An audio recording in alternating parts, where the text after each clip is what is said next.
You're listening to the Hour of the Time. I'm your host, William Cooper.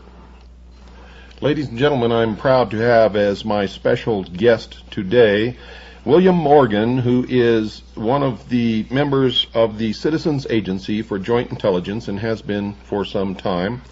Now, that's all that we can tell you about his identity.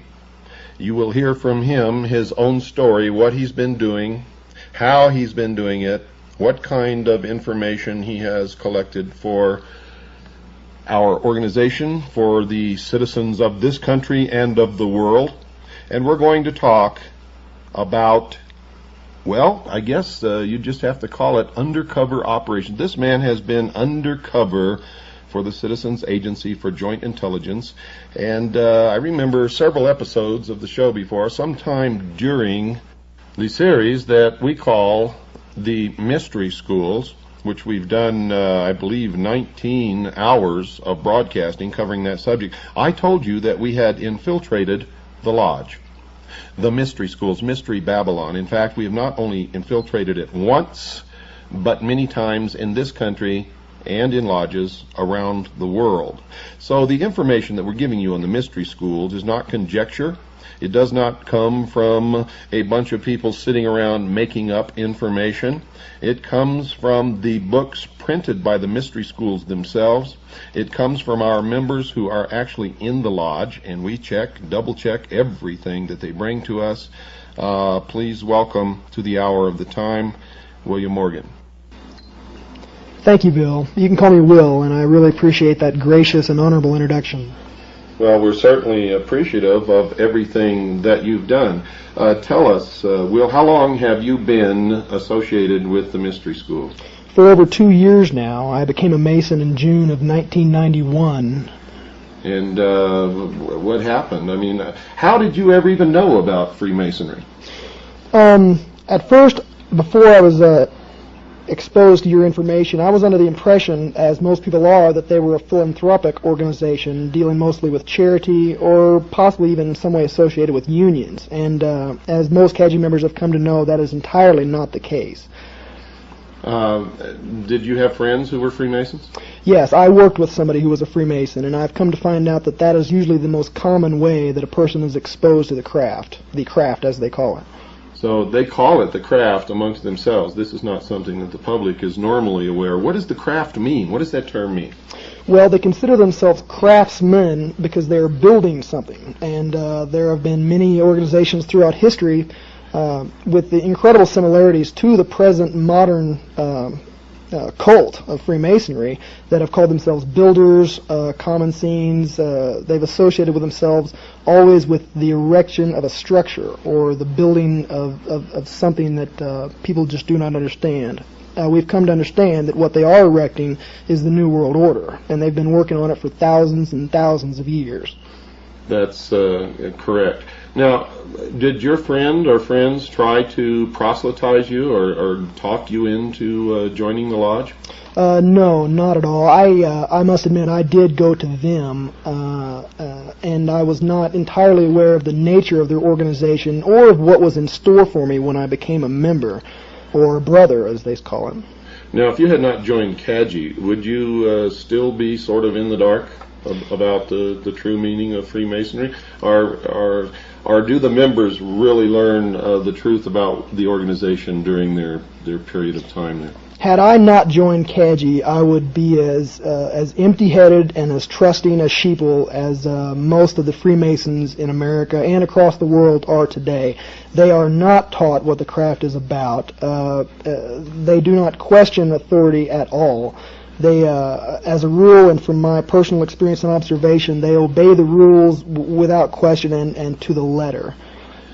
Now, a lot of people out there are going to wonder, and I know that Freemasons are going to bring this up, that if you didn't learn what you now believe that you know about the mystery schools in the lodge, how do you know that what you've learned while you become a CAGI member, how do you know that that is true? Well, because I can verify for myself. I can get up and check the facts and look again to verify what is going on about the mystery schools. But for what the Masons claim to be, they have absolutely no proof or evidence or even works of their own hand to prove that they are actually involved in charity work.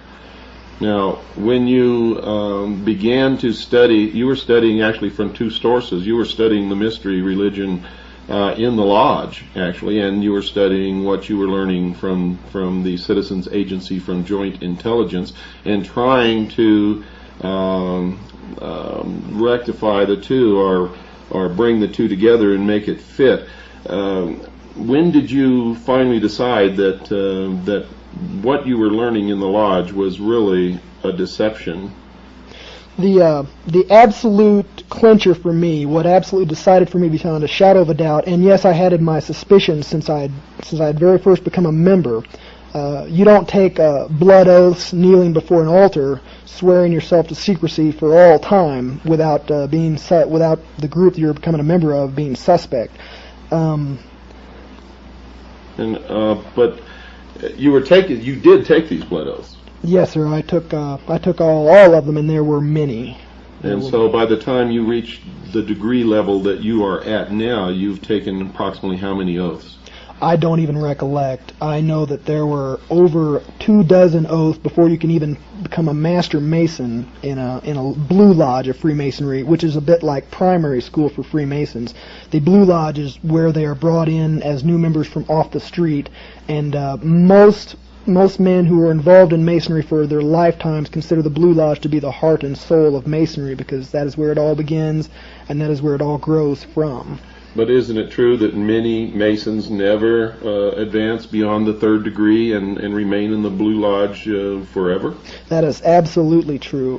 Whether or not they do not choose to go forth, or whether they're totally unaware that there is anywhere to go, is up to personally the Mason that's involved. But many of them stay right where they're at and seem to be content with what they have.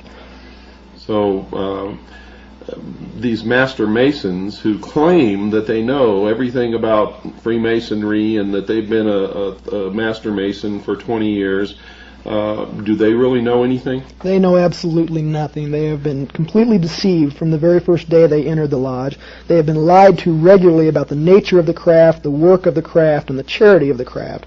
My own lodge that I'm a member of considers its charity work for the entire last year to be the donation of $100, which is a little more than the dues yearly for 3 members. They gave $100 to a needy family, and through these very, very shallow and superficial acts, they consider themselves to be one of the greatest charity and brotherhood organizations ever to walk the face of the earth. A recent thorough investigation of the Shriners, who have literally made their reputation upon the fact that they contribute tremendous amounts of money to charity, but the investigation disclosed that of all the money they take in, less than 3% actually goes to any charity. Were you aware of that? No, actually I was not. I'm not a member of the Shrine, but I have been exposed to some of their numbers.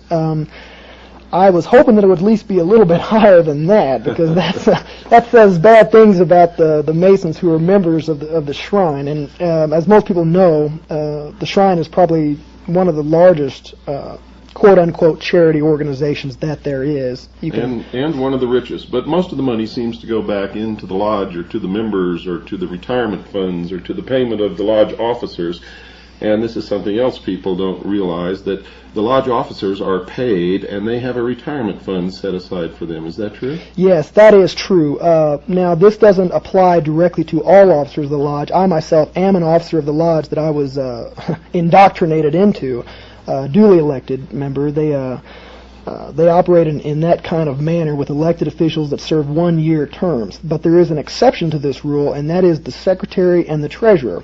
And the secretary keeps the books, and the treasurer keeps the money, and that points a very big finger as to where the true power in every lodge lies, because these two gentlemen who held these offices usually hold them for years and years and years. And they're not elected, and they're not accountable. Is that correct? They are totally unaccountable. The treasurer will give a one budget report at a certain time during the year, and I listened to this report not 2 months ago, and if an accountant in the business world attempted to give such a superfluous report to his boss, he would be fired on the spot. Now, just so our listening audience realizes that you're not just some yahoo who walked in off the street and went through the first degree and are now on a radio program trying to tell them you know something about Freemasonry. What is the level of your status or your degree, or how high have you progressed through the initiatory levels? It's not exactly something that any thinking individual would like to brag about, but I have shot like a rocket up the ranks of Freemasonry. Much like in America, excuse me, today, the Masons like to keep their members busy, busy, busy. They don't want to give them time to think about what they're doing, and they don't want to give them time to think about where they're going. They do this by ritual. All of Masonry is tied up in ritual, and you must memorize this ritual, and it is very, very extensive. Each office has its own whole slew of ritual to remember. But I worked hard. I've got a good memory. I rose through the ranks, and I'm now a 32nd degree Mason of the Scottish Rite of Freemasonry, Southern Jurisdiction, United States of America. And this is the same branch of Freemasonry that Albert Pike belonged to, that created the Ku Klux Klan, the B'nai B'rith, and the branch off the B'nai B'rith called the ADL, or Anti-Defamation League. Is that correct? Absolutely true. Albert Pike is considered to be a demigod among Freemasons, and actually a source of light all of his own. He took the Scottish Rite of Freemasonry, which did exist for some time before him. He took it after the Civil War and turned it into what it is today. He incorporated much of the pagan symbology into the degrees that are still used and practiced today. His name is revered. I've seen a bigger than life-size bust of complete bronze of Albert Pike that was created for $25,000. Some of that money was mine, by the way. They treat him next to godhood in the Scottish Rite of Freemasonry. Were you aware that Albert Pike was in constant communication and in concert with Giuseppe Mazzini in creating, not only creating, but Albert Pike at one time was the sovereign grand commander of all Freemasonry in the world, and operated in concert with Giuseppe Mazzini in control of what we now know is the world body known as the Illuminati? The name Mazzini is familiar to me, and I have come across its connection to the Illuminati in my research, but no, I was not personally aware, and this comes as no surprise, because with the exception of my own personal research, most of my information comes from the archives of the lodges I have participated and visited, or from Freemasons themselves, and all information is questionable at best. Never once, with the exception of one word, have I heard any reference to the Illuminati, and yet my own research points exactly in their direction for the true source of the Masons' power and the reason for their concealment. But no, I did not know about Mazzini. Do the members of the lodge consider themselves to be illumined? All of them do. Without even knowing the definition of the term, the true definition of the term, they consider themselves illuminated. They go around, they have that secret little smile, and they generally talk, no, not generally, they always talk down about most of the other people in the world, and I've even heard grown men refer to fellow Americans, brothers, as profane, simply because they had not advanced through the ritual of Freemasonry. I remember a friend of mine who was a young man who was not a member of the lodge, but his father was, and he had a friend who belonged to another family who was not a member of the lodge, but owned a small business in town. And his small business was being destroyed by the members of the lodge simply because he was not a Freemason, and the business was going to members or lodge brothers. And he asked his father why his friend's family was literally being destroyed by his father and others who professed to be members of a fraternal organization existing for the benefit of the community. And his father told him, and I'll never forget this because it literally crushed my friend. His father told him this, quote, "If you are not one of us, you are nothing," unquote. Is this generally true? Is this the way Freemasons generally think about people who do not belong to their organization? I have personally seen Masonry interfere with family ties before, and yes, this is just how they look at the world. They consider the world to be profane, unilluminated, and this just goes hand in hand with the general attitude that is conveyed by all Masons, that they are on their road to their own form of godhood, and this manifests itself in severe racism. For all the people out there that may not be too familiar with Masons or Masonry, and this especially goes for members of minority groups who have often and usually continue to be excluded from Masonry, and especially for women, I am here to tell you that you are not welcome in the lodge. You never will be, and you never have been welcome in the lodge. This especially goes for blacks, in spite of the Prince Hall Masonry, which is the biggest joke and the biggest scam and the biggest insult to any single race I've ever seen. And especially for women, they do not want you, and they consider you totally ineligible and unable to understand what they do. You told me something the other night that I found just incredible. You said that you could go to any Prince Hall Lodge in any black community and the doors would be open to you and you'd be welcome. But if one of those members or brothers of the lodge or the Prince Hall Lodge came to your lodge and tried to come in and participate in the ceremonies or whatever you call them, what would happen? It wouldn't happen. It just simply wouldn't happen. I, as a Caucasian Freemasonry, can visit any Prince Hall Lodge in the country and, as far as I know, in the world. I can also visit any lodge, period, across the world. I've been told through my initiation that I am welcome in any lodge, but this just does not apply to blacks, no matter that. Even if the ritual that they go through, and I do not know this for certain, but I know it's similar, but even if the ritual were exact, even if the same form of quote-unquote illumination that they underwent was exact, they could not ever, and I sit in a lodge with Caucasian Freemasons. I've never seen a black Freemason sit in a lodge among Caucasians, and I don't think I will. Equal opportunity and affirmative action laws are just completely ignored and considered frivolous and a joke by all Freemasons. So the New World Order that they're bringing into being is going to be racist? Entirely. It has an Aryan background, and that is where it comes from. And that's been borne out by our research. Why then would the black community form their own lodges and support the bringing about of a New World Order that is going to relegate them back into slavery? And I might add, along with the rest of us who don't belong to this religion, and it is a religion, why would they participate in something like that? Well, as you've told me yourself, and most people will understand this, the world loves a mystery, and you can control the masses by dangling a secret like a carrot in front of their nose and promising them the answer to that secret if they just merely do what you say and work for you. This, together with man's own entirely fallible human nature and the selfishness of man and the ego of man, they want to be something. They want to be better than the people around them that they see. And since they have been told straight out that they can never advance to the ranks of Caucasian Freemasons, they have settled for just being better than their own people and excluding other blacks from joining their own lodge. So one of the holes that Freemasonry has over people is that ordinary people, whether they be black, white, Oriental, Hispanic, doesn't matter, they want to be part of the elect. Is that true? Exactly. They want to join the elite. They'd like to look down on their fellow man. Okay. But now, if nobody coerced you, nobody proselytized you, how did you get into the lodge? I went to the door and I knocked on it.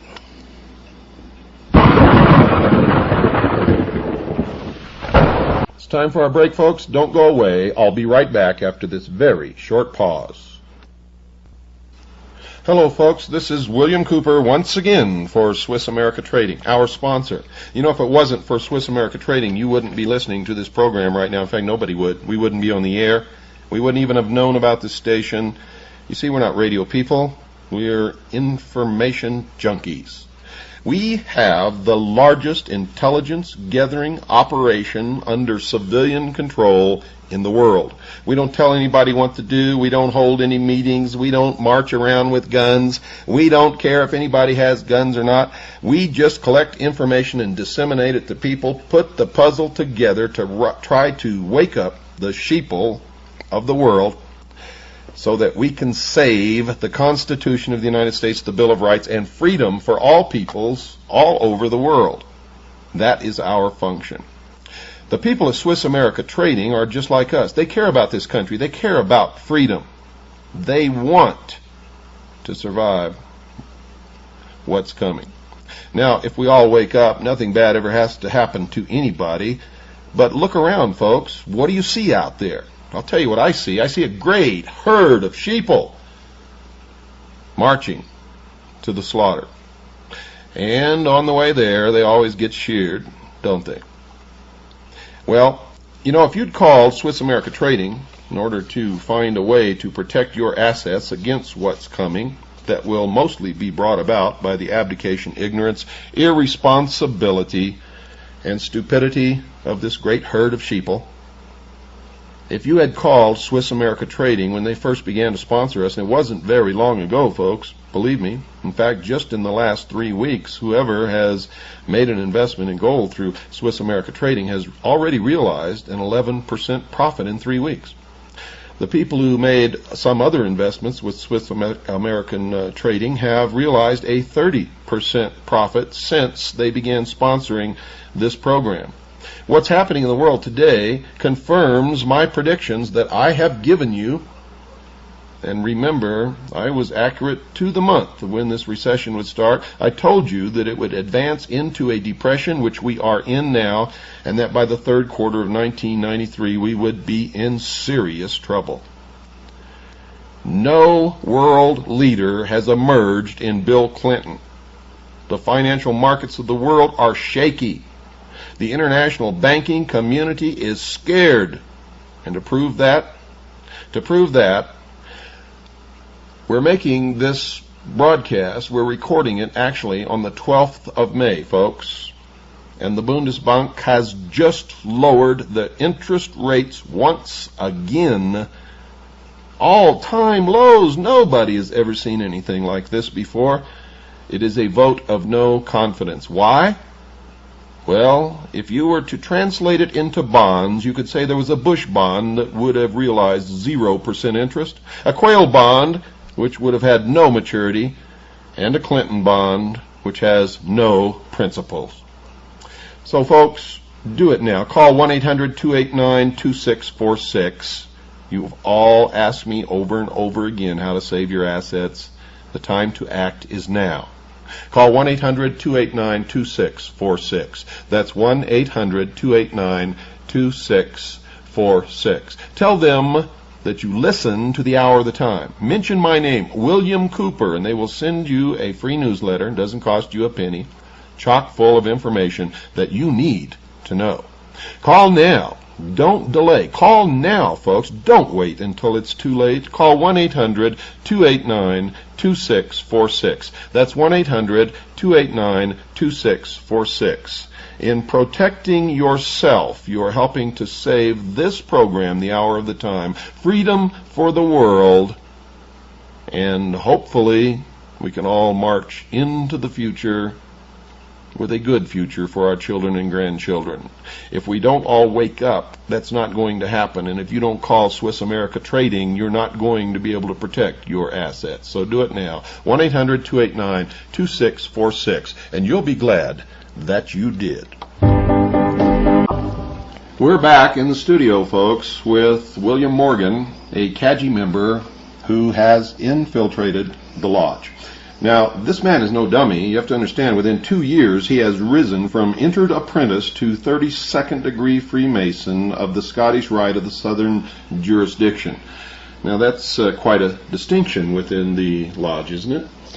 Well, yeah, it can be considered as such. It does get a measure of respect from those who never advance past the 3rd degree of Master Mason. And what is the next step? After the 32nd degree, there is publicly known only one more degree of Freemasonry, and that is the 33rd degree. And you said publicly known. Does that mean that there's more? I suspect that there is, that there really is more. Do you know that for sure? No, I do not. I do not know it for sure. I've heard there's a man by the name of Reverend Jim Shaw who was he actually still is by Masonic law, who still is a 33rd degree Freemason. And when he became a 33rd degree, he knew another Mason who was going through the same ritual, who said that he was going to advance even further because he had professed a support for the Luciferian doctrine that they preach. So what you have just said, this is coming from your mouth, a 32nd degree Freemason of the Scottish Rite. You have just said, I didn't prompt you, I didn't ask you the question. In fact, you just surprised me because I was going to lead up to this, but you just said the Luciferian doctrine. Can you explain that? I can explain that absolutely. Masons believe in light. It is a priority part of their entire ritual. Now, light to a Mason symbolizes knowledge and also intellect. And if you've paid attention to the Mystery School broadcast, you know who the patron god of intellect is. It is Lucifer, and in fact his very name means the farrier or the bearer of light. Luce is Latin for light and fair for farrier.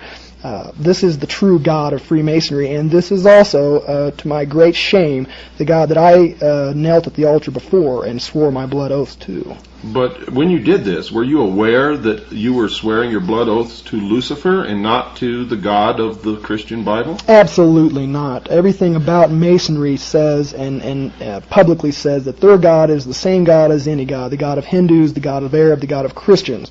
But it's just not so. It's a lie and it's a scam, and all you have to do is study paganism, nature worship, and the mystery religions of Babylon to see who that real God is.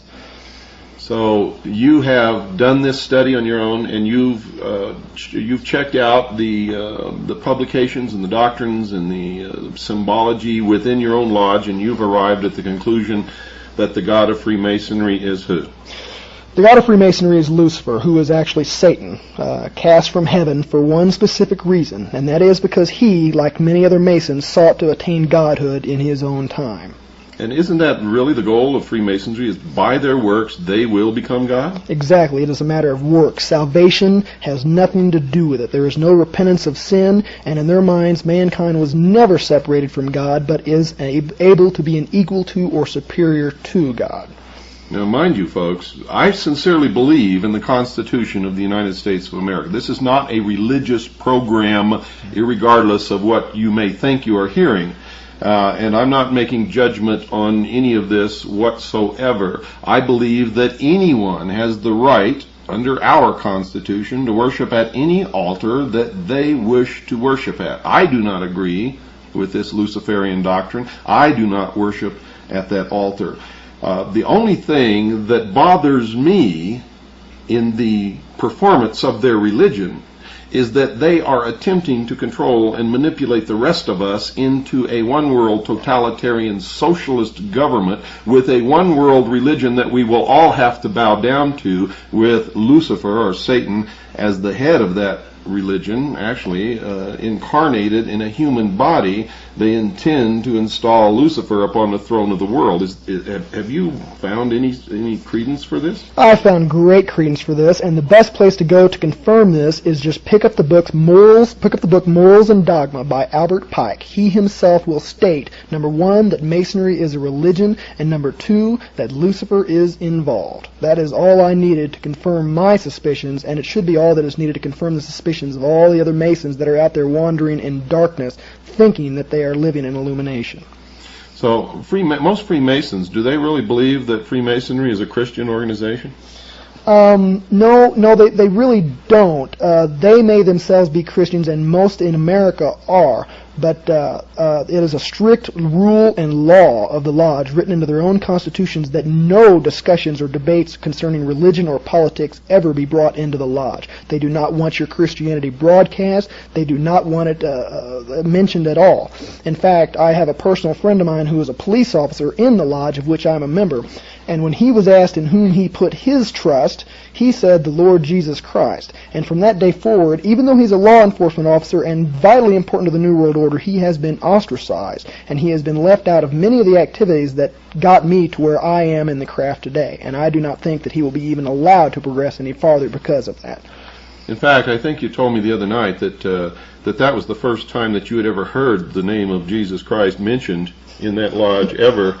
And is that true? Absolutely. Or any other lodge, or any Masonic publication, or any writing, or even any words out of another Freemason's mouth. It is just not part of their vocabulary. In fact, I have very firm beliefs that the name itself brings actual pain to their ears. Now, we know that the lodge will welcome anyone who attends any church, synagogue, temple, cathedral, belongs to any religion whatsoever. But we know that Freemasonry is a religion because we've studied it, and we have people like you who are a Freemason at a very high degree and have confirmed it, and their own writing confirms it. Albert Pike has stated it in writing in his book Morals and Dogma, and in others of his writings, I might add. And Manly P. Hall has confirmed that. So if Freemasonry is a religion, yet they accept members, people who go to other churches in the community, in many different religions that have doctrines that don't agree at all, how can they rectify that? I mean, how can you explain this? How can this be? It just is. And any Mason that holds his religious convictions dear and becomes a member of the lodge is in direct conflict with his own beliefs and his own faith. The two cannot go together, have never been able to go together, and I don't think they ever will be. And I'd like to ask I'd just like to tell all of my brothers in the lodges out there, how can you possibly believe that Freemasonry is not a religion? You meet in a Masonic temple, you knelt at a Masonic altar with the Holy Bible, or in other countries a different holy book, the Quran or many other texts. You knelt there and swore your blood oaths in the name of a deity, and quiet respect is demanded in any and all lodges all over the world, just like in any temple. You have been living a lie, and if you don't wake up pretty soon, the New World Order will turn around and eat your lunch for you. Isn't it a fact that they believe they're going to be an integral part of this New World Order, however most of them really will not be? This is the great joke. This is the punchline to the whole affair. They believe and see themselves as the priest and the priesthood of the New World Order. They think that when all things start falling apart, that they are going to be the ones that rise up phoenix-like out of the ashes, bring the world together, and deliver them into the hands of Lucifer. Like I said, they consider themselves builders, and what they're building is the New World Order, and it's being erected like a prison around us even as we speak. And the capstone, and you ought to take a look at the Great Seal of the United States to get a feel for this. The capstone of the New World Order, of the building that they're creating, is actually Lucifer himself. And isn't that the symbol of Lucifer, the all-seeing eye above the pyramid, the symbol of light? It actually began as the symbol of the sun, which was the symbol of the light, which was the symbol for Lucifer, and over the years it evolved into an eye. Christians are told that is the eye of God, but nobody ever bothers to ask which God or who. What's the name of this God? And if a Muslim were to ask in the Middle East, they would say it's the eye of God, and they would think that it was the eye of Allah. And in the Far East, somebody might think it was the eye of Buddha. But this is never explained. In effect, it really began representing the sun and became the eye. The sun has always been the representation of wisdom or the intellect or knowledge, which is all the Luciferian doctrine. It is the symbol for the light, Lucifer, the fallen angel, the Luciferian philosophy. These are facts. This is just the way it is. I'm holding in my hand this very moment a official Masonic medallion that is handed out to many Masons as a gift, especially at entered apprentices. At the very top, and taking up the main position in this medallion, is the all-seeing eye. And this eye is, just as Bill Cooper has said, a combination of the eye of quote-unquote God, and I stress that quote-unquote more than any other, and also it is the sun. It is a symbol of sun worship. The eye that I'm seeing, the lashes on the eye on this medallion that I'm holding, are actually the rays of the sun coming down to illuminate the fellow Masons. It is more than just a religion, as Albert Pike has professed. It is the oldest known religion. It is a pagan religion of sun worship. It is nature worship, and it is incredibly dangerous to free-loving people everywhere. You wanted to read something from a book that you have there. This is a book that I highly recommend that everybody in the listening audience must read this book. You must read this book. You can find it at most religious bookstores, Christian or otherwise. They usually stock it. It's called The God Makers. The God Makers by Ed Decker and Dave Hunt. And let me see who the publishers are here. Harvest House Publishers, Eugene, Oregon, 97402. That's Harvest House Publishers, Eugene, Oregon, 97402. Again, the name of the book is The God Makers by Ed Decker and Dave Hunt. This book truly will open your eyes. You wanted to read something from that book.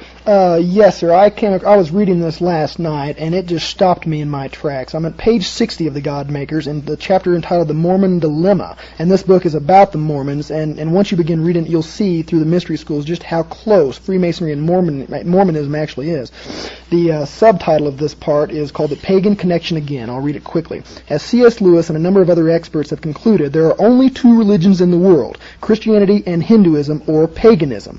One teaches that we are separated from the one true God by sin, and that God became a man to die for our sins. The other declares that men are not separated from God, but that each person has within himself the power to overcome evil and thus to become God, or at least a God with a small g.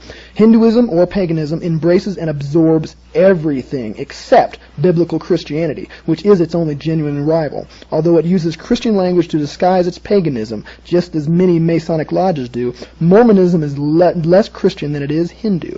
The basic dilemma faced by every Mormon is a direct result of its Hindu roots. In the Bhagavad Gita, Krishna declares that he comes forth to save the righteous and to condemn the sinners. This is exactly the opposite for the biblical Christ, who came to save sinners. The great complaint of paganism and all occult secret societies of which I am presently a member is that whereas one must be worthy to join them, Christianity deliberately embraces the unworthy. And to prove my worthiness to join the lodge, I had to go ask them to become a member. At the time that I joined, it was against the Constitution's bylaw, the Constitution of Masonry, I should stress, for any Mason to come to me, a profane, and ask me to join.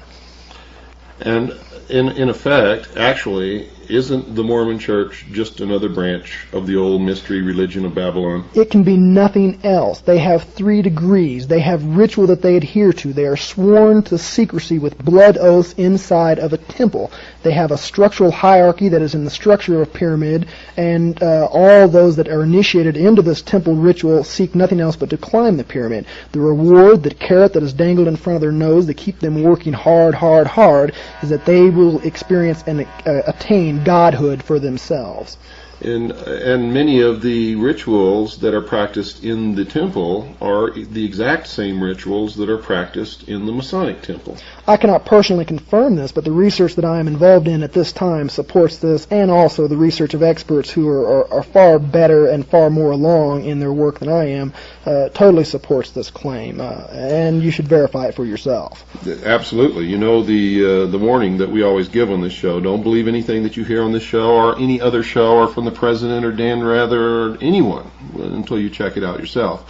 One thing that I also want to make clear, that we have nothing against anyone. We have nothing against people who want to worship in the Mormon religion or the Catholic religion or go to a temple and worship Buddha. We believe in the Constitution, but we also believe that everyone should know what they're getting into. We also believe that if these people are involved in subverting the freedoms of others and bringing about a one-world totalitarian socialist government, which we have confirmed that they are, then it is our business and our duty to stop them. Bingo, Bill, and you've hit upon something that is a catch-22 for all Masons. Part of the blood oath says that you can never, and you must swear this on penalty of very painful and bloody death, that you will never, ever release any of the secrets of Masonry to a member of the profane, to somebody out there in the big world. But when you become a Mason, and as I did, I always ask questions wherever I go. I asked some hard questions, and I got nothing. There were no answers forthcoming. They looked me straight in the eye, and they said, I can't tell you. How do you rectify what you're doing on this show with the oaths that you took saying that you can't do this? Well, we've discussed this, and I have had some personal dilemmas that I've had to face, but I genuinely believe that when they do not tell me the whole truth about what I'm getting into, in fact, when they deliberately mislead me and deceive me about what I'm getting into, that must totally invalidate the contract or the oath of which I've sworn. It just cannot be any other way. They have lied, and I have been honest, and I have been forthcoming to them, but they have not returned it as such. And I found myself in the same position, folks, because when I was in the military, and specifically with the Office of Naval Intelligence, I had to sign security oaths saying that I would never talk about anything that I was involved with. But later, when I began to realize that I was going to have to, I also understood that the only things that I would talk about were those things that the intelligence community, the military, those in the government were doing to destroy the sovereignty of the United States of America, the Constitution, the Bill of Rights, and to bring about really a traitorous new government, the New World Order, and that I was not going to be involved in any traitorous activity, and my first and only loyalty was to the Constitution and the Bill of Rights of the United States, and not to some phony manipulation called a security oath, which many people are trapped under, thinking that they cannot talk about many of the things they participated in that are actually destroying this nation, destroying the Constitution and the Bill of Rights. These people are traitors, and I could not be a traitor, nor will I ever be. What do you feel about this New World Order that's coming? It makes me want to vomit. You're absolutely right. They are traitors. They have turned their backs on their people. They have turned their backs on their country. They have turned their backs on their family. They are living a lie, and it's not going to turn out exactly how they think. They are like the cops, the police officers in America that are deliberately destroying the Constitution and treating their own people as an enemy. They can't be a cop forever. Neither can you be a practicing Mason forever. One day that protection that you cherish so much must end, and when it does, it will turn around and it will gobble you up like it's gobbling up so many other people right now. Well, not only that, but many Americans are waking up. The patriots in this country, the people who really understand and love the Constitution and Bill of Rights, are going to have an awful lot to say about what's happening. And, of course, there are other people like me, like you. We have the largest civilian intelligence gathering organization in the world operating full-time, breaking this secrecy down, bringing together the truth. And now we're running out of time for another episode of The Hour of the Time, folks. I want you to remember, we love you, we care about you, or we wouldn't be doing this. Good night. Tonight's episode, Part 2 of the interview with William Morgan, CAGI member. We have infiltrated the lodge, folks. Hear it yourself from the lips of a 32nd degree Freemason of the Scottish Rite of the Southern Jurisdiction. Tonight is part 2 of our interview with William Morgan, and many of you are wondering if that's his real name. No, it is not. We protect CAGI members. We never tell anyone how many CAGI members we have, where they're at, what their names are, anything. None of that information is given out, not even to other CAGI members. Now, we use the code name or the pseudonym of William Morgan simply because the name William Morgan is significant in the past of the secret society called Freemasonry. William Morgan was murdered by Freemasons after having printed in a book, some of the secrets of the lodge, and this was done back in the 1800s. Of course, the Fraternity of Freemason denies that they murdered William Morgan. However, their version differs significantly from the official version and from the proof and the evidence that we have spent many hundreds of man-hours digging up. And one of these nights we're going to do a program just entirely on the murder of William Morgan. Will, welcome back to the Hour of the Time. Thank you, Bill. It's a pleasure to be here, and I'm really proud and happy to be here and doing what I'm doing. You know, I don't think a lot of people realize that you're risking your life by doing this. The oaths that you have taken, albeit because they were fraudulent, you thought that you were making an oath to the God of the Bible, and in fact you were making an oath to Lucifer, which nullifies those oaths. But they still, the Brotherhood, the Order, the Illuminati, the Freemasons, could still carry out the threat of those oaths, which is murder. Is that not correct? Absolutely correct. No matter what I may personally feel about or what common law or the actual law may view about those oaths as taken, the Masons that are involved consider them to be absolutely applicable to any transgression. And they have been enforced, and the bloody punishments that are part of the oaths have happened to Masons before, and they will happen again, I'm sure. Now, you are what degree? Let's get that out for the people in case we have some new listeners tonight. What degree are you? I am a 32nd degree Freemason of the Scottish Rite of the Southern Jurisdiction of the United States. And what is the official title of that degree? The official title is the Sublime Prince of the Royal Secret, and that is not only the title of the degree, it is also the title of the ritual that the degree is conferred to. And just to show you how important that is, after going through the ritual and getting the degree conferred upon me, I could neither remember anything sublime or even remember what the secret was that they told me. Why is it that you couldn't remember the secrets of the degree? Well, that's a bit of a long story, and I won't go entirely into it, but it started off, the day I was conferred, began at 6 o'clock in the morning, and they just rushed through it. There was no memory work to do, as in the Blue Lodge, where a person has to memorize the ritual and then give it back. You just sit there and received in an audience-like capacity. And when it came to swearing the oath, you merely held up your hand and said, "I do." You also did take that oath on kneeling on one knee, as you did in the Blue Lodge. Now, we talked yesterday after we recorded the last program that aired, I believe Friday, on WRNO, and this will air on Monday on WRNO. It will air at a different date on WWCR. So if you're listening on WWCR, don't let these dates confuse you.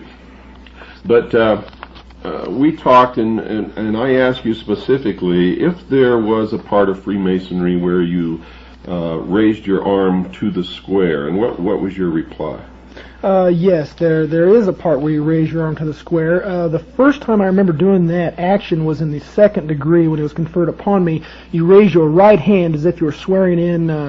Actually, it is exactly the same position as if you're swearing in a court of law. Your left hand is placed flatly upon the Holy Bible or whatever holy text that, depending on the lodge you're in, and your right hand is held at a right angle with the arm extended, and an actual square, like an engineer's square, is held around the elbow of the arm.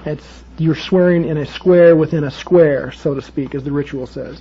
Now, if a Freemason were speaking in front of a group of what Masons call the profane, would it be fair to state that if the speaker stated something about when he raised his arm to the square, that this could be a recognition signal to notify other Freemasons in the audience that he was indeed a Freemason? Knowing what I know, I could hardly see it as anything else. There's no square involved in any other oath swearing ceremony that I've ever heard of, ever, not in a court of law. Only a square is involved in Masonry. It's one of the primary tools that are symbolically referred to in all the ritual of the Blue Lodge.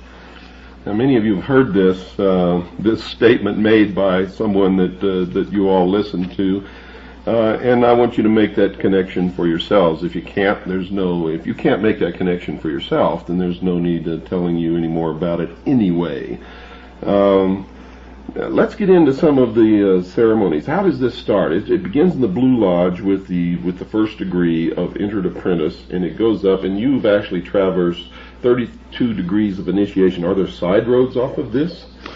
Yeah, well, it's a bit difficult. The Blue Lodge is where everything begins, and the Blue Lodge where Mason is initiated at is called the Mother Lodge from that time after, in specific reference to him personally. Now, once you get past the 3rd degree, become a Master Mason in your Blue Lodge, you are able to hold an officer, or hold a chair as an officer inside the lodge. You can spend up to 10 years going through the chairs and becoming an officer. But after that, you can either go to the Scottish Rite or the Yorkish Rite. There's a fork in the road of Masonry, and the Scottish Rite is by far the most popular and undoubtedly the most powerful. Now, the York Rite has 7 degrees. Is that true? True. The highest of which being the Knight Templar degree. For all those people out there who think that the Knights Templar are in no way associated with Masons, you're dead wrong, and you haven't done your homework. In fact, the Knights Templar, when they first began as an organization on the Temple Mount in Jerusalem, were not an order commissioned or ordained or approved or even recognized by any church, much less the Catholic Church, but were, in fact, an order of the mysteries. They began with 7 degrees, and the 7th degree was the highest degree. And later, as they added degrees, when the Knights Templar were persecuted and in fact, many of them were put to death. Others were driven into hiding in other countries. In some of the countries, they just changed their names and continued the order. They eventually reached a number of degrees, which was 33. And I took that right out of a very old textbook on the secret societies, which we'll talk about some in a later program, and we'll get into that. But what is the significance that you've been told of the system of degrees? Why do you have to go through this? It's considered a road. It's considered a road to quote-unquote illumination. I really believe that it's more of a system of control and self-government. Lodges are pretty unique in America in that they are self-sustaining and self-governing, even with their own bit of enforcement. All lodges have been granted a charter from a Grand Lodge, and every Grand Lodge in this country has been granted a charter from the United States government to operate on its own and enforce its own laws and constitutions. If a police officer or any law enforcement officer walks into a lodge while in session, he not only does he not have arrest power, but that lodge immediately closes. Now, this is something the American people don't know about. Now, if these are lodges, they're in states, they have nothing to do with the federal government. How could they receive a charter from the federal government saying that they're under their own laws? And how could it be the law enforcement officer would not have the authority to arrest or any of his other authorized duties in a Freemasonic lodge? It beats the hell out of me, Bill. It's really a bit of a contradiction in terms. You have a government that has actually gone out and given government-type status to a completely and secret and I think subversive organization right under its own nose.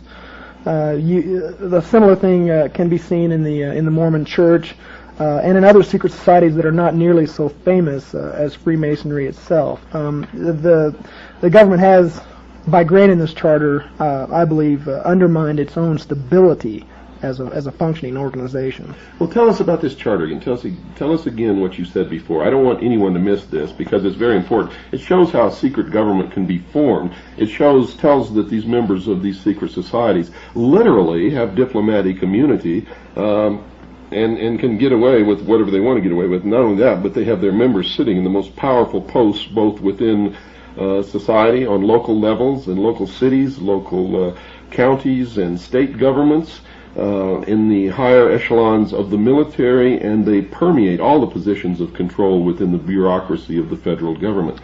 So tell us what this charter is again. Okay, it's a document put out by the federal government, and it can be any government in the world. To my knowledge, every government in the world has granted that has lodges in it has granted a sovereign charter to the Grand Lodges under its jurisdiction. I really haven't done enough research to speak at length on the nature of the charter or what it exactly implies universally for Freemasonry, but I do know for a fact that a law enforcement officer, and we have many law enforcement officers in our lodge, from state troopers to policemen to military policemen, they're not cops when they walk into the lodge. They leave their power, their badges, and their guns outside, and they do so willingly. That's a pretty good example, but I think the best example comes from the Knights of Malta. And here's another one for you guys out there that haven't done your homework. I'm reading from the glossary of a book entitled Freemasonry, A Celebration of the Craft. which is put out by the craft itself, and it defines Knights of Malta as a Christian Masonic degree based upon the medieval Knights Hospitallers and emphasizing the Christian virtues. Well, you can leave the Christian out of it if you like, but what's interesting about the Knights of Malta is they actually do have diplomatic immunity. As an organization, they can bring goods in and out of this country without going through customs, and they cannot be arrested or they cannot be detained or charged with any crime by any law enforcement officer in the country. They're above sovereign. As far as I know, they're above most government officials that are in the land. That's a fact, and they actually carry diplomatic passports. I know several people personally who are members of the Knights, the Sovereign Order of the Military Knights of Malta, and they carry diplomatic passports and they began as citizens of the United States of America. Now, what happens when a police officer, and most police officers we have discovered, or at least the ones who make law enforcement a career, and most, if not all, judges sitting upon benches in this country are Freemasons. What happens when you're speeding down a highway and you're stopped by a law enforcement officer? What happens when he sees the Masonic emblem on your windshield? Usually what you have is a direct turnaround in attitude. I myself am a young man. I get hassled by cops a little bit. It seems like they always have cop an attitude when they pull me over, but when they see the Masonic square and compasses on my car, and most importantly when I flip out my dues paying card, a card that all dues paying Masons carry, the police officer, well, let me just put it this way, I've never once got a speeding ticket or a traffic ticket or have even been harassed in any way when they have known that I am a Mason. It just has not happened. That is my personal experience. So the justice system in this country doesn't really work, and Freemasons are in effect exempt from the laws that the rest of us are supposed to follow. Is that true? Yeah, that could be probably construed as accurate, Bill. Although I disagree, it does work. It just doesn't work the way most people think it works. It works for them and with them and around them, and it works on the rest of you. That's right. Now, what happens when a Freemason goes into court against someone who's not a Freemason and the judge is a Freemason? Okay, well, you have a very subtle interaction that goes on. All Masons are taught secret signs and secret words and secret phrases and this is some of the most, this is what they don't want revealed more than anything else. You can stand in a particular position, you can hold your arms in a particular position, you can speak certain words, the widow's son, traveling man, keywords and phrases that will let this judge know that you are a Mason. And you can almost guarantee that he is a Mason too, or else he wouldn't have been able to lock down a lasting career in the judiciary. That's correct.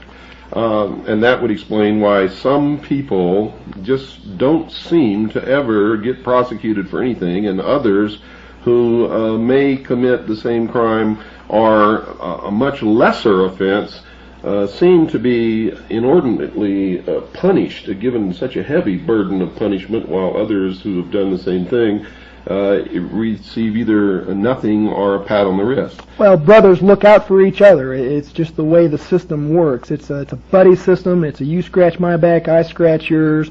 As a matter of fact, in the oath that a Mason swears, he swears that he will uphold and defend a fellow Mason, in any problem that he may encounter, treason and murder alone excepted, but they left at their election, which means that even if a fellow Mason is a traitor to his country, we know that could never happen. If he's a traitor to his country, his brother Mason has his own choice whether he wants to turn him in or not. He is not obligated to do so, and obeying the laws of Masonry above the laws of the land, he's probably not even going to consider it. So, in other words, one way of infiltrating and controlling our society and our government, both on a local, state, and national level, and the military, is for one of the Freemasons to get into a position where he can then appoint or hire Freemasons below him. When people come to apply for that job, who gets the job? That's self-explanatory. The Mason will get the job every time. Another part of the oath is that you will look out for the interest of your brother Masons in whatever capacity they may be in. In fact, it could probably be construed that not giving the job to a brother Mason would bring serious repercussions if discovered inside the lodge, and may even be a violation of the oath. There you go, folks. All of you who've been telling me that I'm full of crap and that I don't know what I'm talking about and that they haven't infiltrated and appointed their members below them and literally taken over all levels of society, both local, state, and federal, and the military, you just heard it from the lips of a 32nd degree Freemason. That is exactly how they do it, and that is exactly what has been done. You have to understand that since this country was conceived and brought into reality, Freemasons have controlled it. And their goal always, from the beginning, was to bring about a one-world totalitarian socialist government. Our forefathers knew full well the foibles of human nature.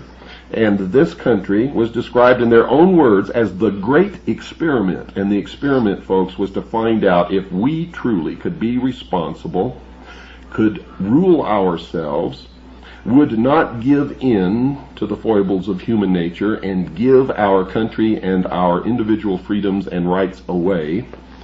But they knew when they did it that that's exactly what would happen, because they were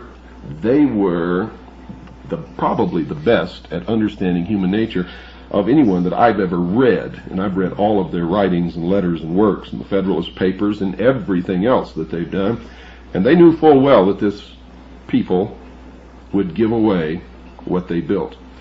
And they knew that if we could be responsible, if we would not be apathetic, if we would not cave in to the desires of socialism, to the weaknesses of human nature, that this would have been the New World Order.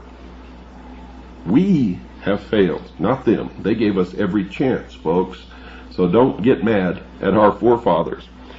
Would you concur with what I've just said? I couldn't argue with you, and I wouldn't want to start an argument with you, Bill. I have heard higher level Masons refer to the United States in their writings and in person as a Mason nation.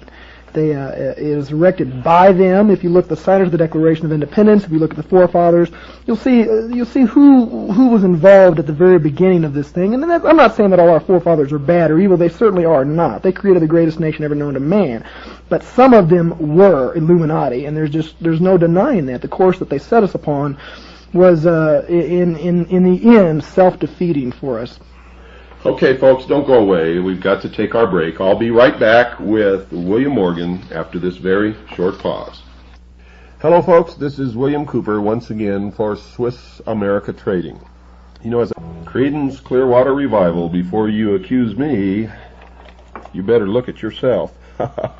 Boy, does that apply on this program. You Freemasons out there, all members of all the secret societies that are subverting the Constitution of the United States, the Bill of Rights, I call them cockroaches. I don't know what the rest of you call them, but that's what they are. They claim to be looking for the light, but every time you'll turn the light on them, they scurry under the sink, run for cover.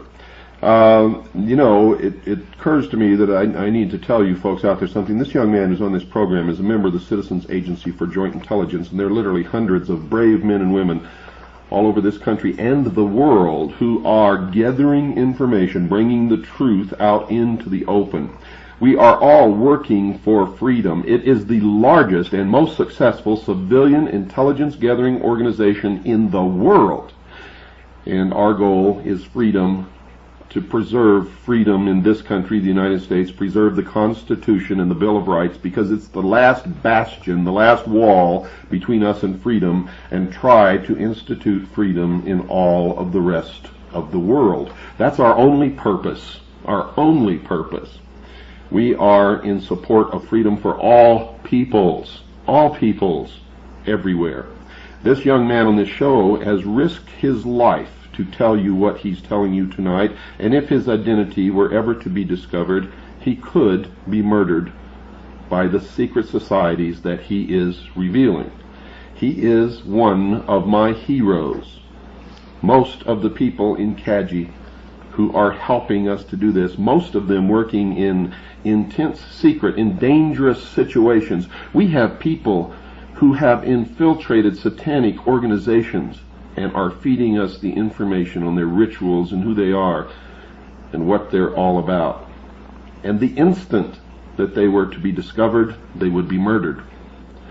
You don't seem to understand that this organization that I built, the Citizens Agency for Joint Intelligence, is vital to the freedom of the United States of America and to the world.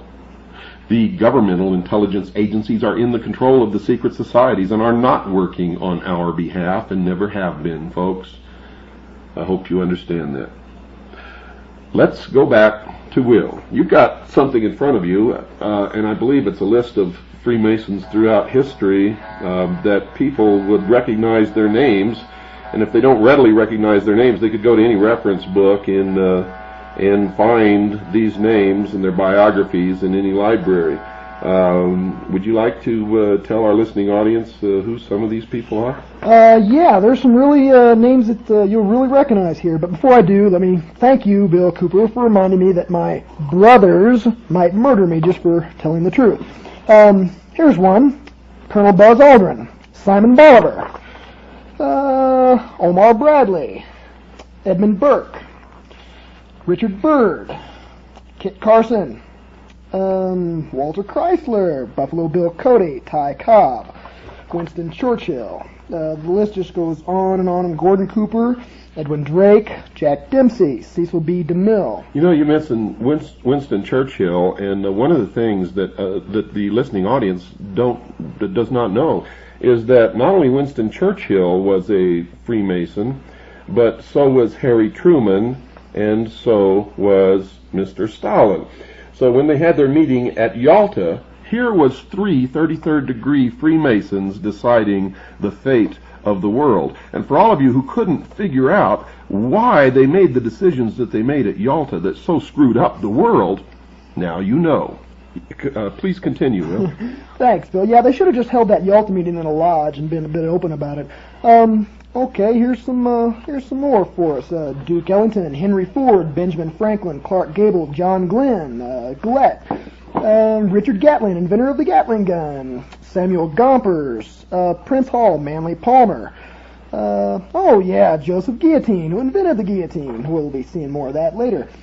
Oh boy, there's just simply not time. Edgar Hoover, Sam Houston. For those of you who did not understand his reference to, we'll be seeing more of the guillotine later. When the New World Order actually succeeds in taking control of the world, executions will be public, and the secret societies believe in blood atonement. In other words, you can only atone for your wrongdoing by your works or by the shedding of your blood atonement. So in these public executions, there will have to be the maximum amount of blood. Public executions will be held as a object lesson to the rest of the population, not to oppose the New World Order, for it is the most terrible, terrifying experience to see someone literally beheaded, is intended to cow everyone else, and is, in fact, will be, in fact, a ritualistic sacrifice to the god of the secret societies, who we all know now is Lucifer, also known as Satan. Yeah, you know, Bill, it just dawned on me just what a fun guy you really are. Here's a short list of presidents of the United States who have been Masons: George Washington, James Monroe, Andrew Jackson, James Polk, James Buchanan, Andrew Johnson, James Garfield, William McKinley, Teddy Roosevelt, William Taft, Warren Harding, Franklin Roosevelt, Harry Truman, Lyndon Johnson, Gerald Ford, and I also know for a fact that George Bush is a Mason and that Ronald Reagan was made a Mason on sight. Like I said, the list just goes on, and these are not even a partial fraction of a percent of the famous Masons that have existed throughout history. Well, John Wayne was a Freemason, wasn't he? The Duke was a Freemason, absolutely true. And, we're not in any way belittling the accomplishments or the contributions to society of any of these people. We just wanted to let you know that this covers all areas of society, all levels of society, all occupations, and that many famous people whom you all recognize have been or are members of these secret societies. Now, many of them are taken in as window dressing. In other words, they don't really know what they're a part of. They're told that it's a fraternal organization existing for the good of the community, And of course, in any organization, if you can get famous celebrities to belong, that's a feather in your cap, because the public, for some reason, thinks that if a celebrity belongs to something, then there can be nothing wrong with it. What sheeple, what total crap. But that's the way people believe. That's absolutely true. Most of the celebrity names that I mentioned in this list are there just simply as window dressings to give a good appearance to the craft, but some of them absolutely are not. And I'm reading still from this book published by Masonic Publishing Company, and it states that Joseph Smith, founder of the Mormon Church, was absolutely and undeniably a Freemason. Did you find Giuseppe Mazzini in there? Yeah, I sure did. I should have done my homework. It's Giuseppe Mazzini, 1805 to 1872, Italian patriot. He was also one of the best friends and correspondents of Albert Pike, who was the head of World Freemasonry for a while and the head of the Scottish Rite of Freemasonry in this country.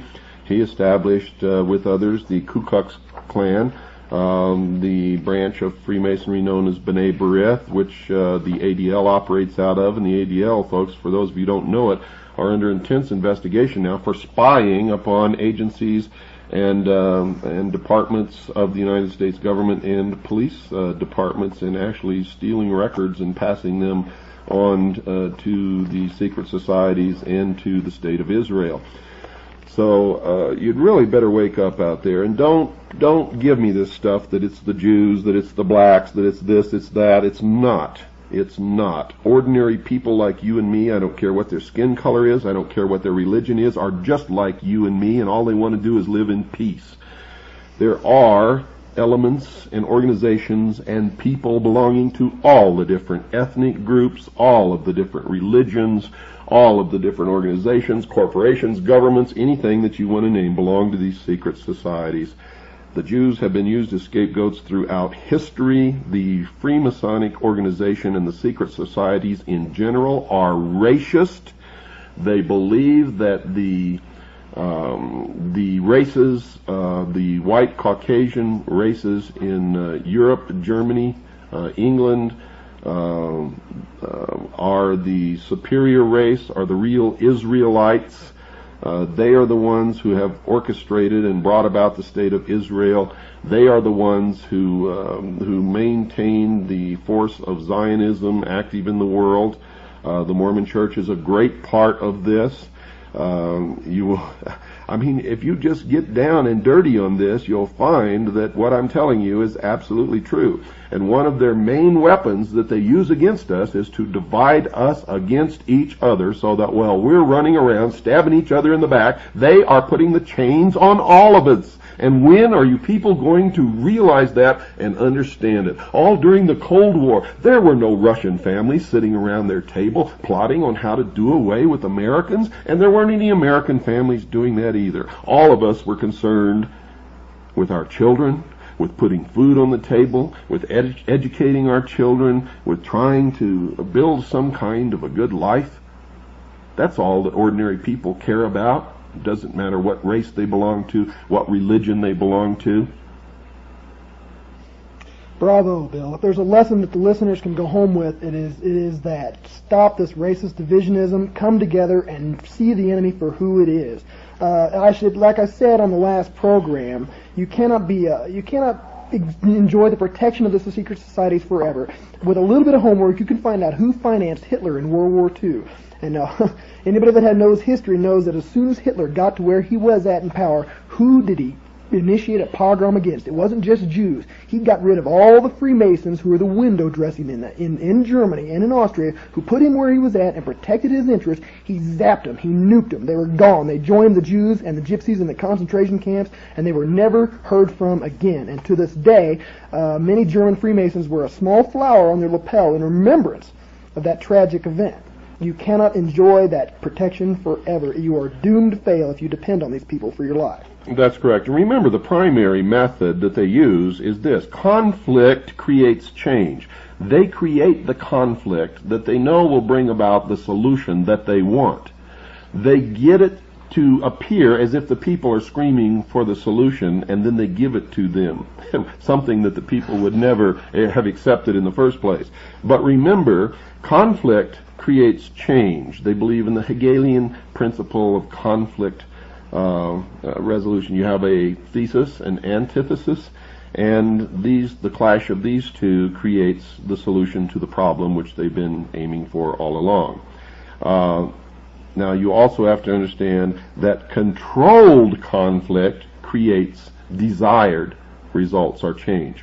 So the method of bringing about controlled conflict is to have your people leading both sides of the conflict.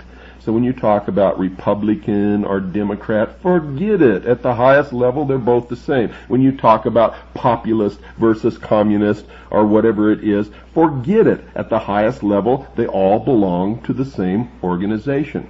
When you look around in the Patriot movement, remember, most of the leaders in the Patriot movement are on the same side and belong to the same organizations as the leaders of the secret societies that are trying to destroy this country. The conflict between the two, which they are trying to create now, will ensure the destruction of the Constitution, the Bill of Rights, and then they will step forward with the answer. 1,000 years of peace under the United Nations. But you're going to have to make concessions to get it. You're going to have to give up your freedoms, your individual rights. But they will protect you. If you buy that, folks, you are indeed a fool. Does this confirm what you've discovered in your quest for the truth? It certainly does. It is history repeating itself with empty promises of nirvana and utopia on earth that has never come true, and you always have to be the one to pay for it. Always. It's just, these people do not believe in a fair fight. They do not join a race that they have not fixed. They don't take those kind of risks. Okay, you've got about 10 seconds. If you had the ability to say something to the American people and to the world, what would it be? It would be to wake up, folks. Look, you've got an enemy out there. They're coming together, and there's a convention of Southern Baptists that have come against the Freemasons, meeting in Houston in 15, 16, 17 of June of this year. I suggest that you look into that. That's right, folks, and good night. Thank you, Will, for being our special guest and for putting yourself in danger for all of the rest of our freedoms and for freedom of the world. I, for one, appreciate that. You are my hero. Good night, and God bless you all. I'm William Cooper, and you're listening to The Hour of the Time, brought to you by Swiss America Trading. Welcome, Will, once again to The Hour of the Time. Thanks, Bill. It's a pleasure to be here. Tonight we decided that we're going to talk about some of the symbology connected with the rites of Freemasonry, the secret symbols of identification and things of that nature. Wherever you want to start, go right ahead. Okay, well, all the important symbols and passwords are incorporated into the first 3 degrees. The handshake, I think, is the most widely used Masonic symbol. It consists of an ordinary handshake, except the thumb of the person who is a Mason goes onto the third knuckle of the right hand of the person he's shaking hands with. If you've ever shaken hands with somebody and they seem to have a funny grip, or possibly even, I always thought it seemed kind of feminine to me because the hand just wasn't strongly wrapped around your hand when you're shaking hands with somebody, you can have a pretty good idea that they're trying to feel you out and see whether you're a Mason like they are. The first 2 degrees, that was the hand grip of the 3rd degree. The first 2 degrees are the same, except first degree the thumb goes on the first knuckle, and the 2nd degree the thumb goes on the 2nd knuckle. But those are very, very rarely used. And in the Master Mason, or the 3rd degree, the thumb is on the 3rd knuckle. That's correct? Yes, sir. And how would you reply to that if you were, in fact, a Freemason?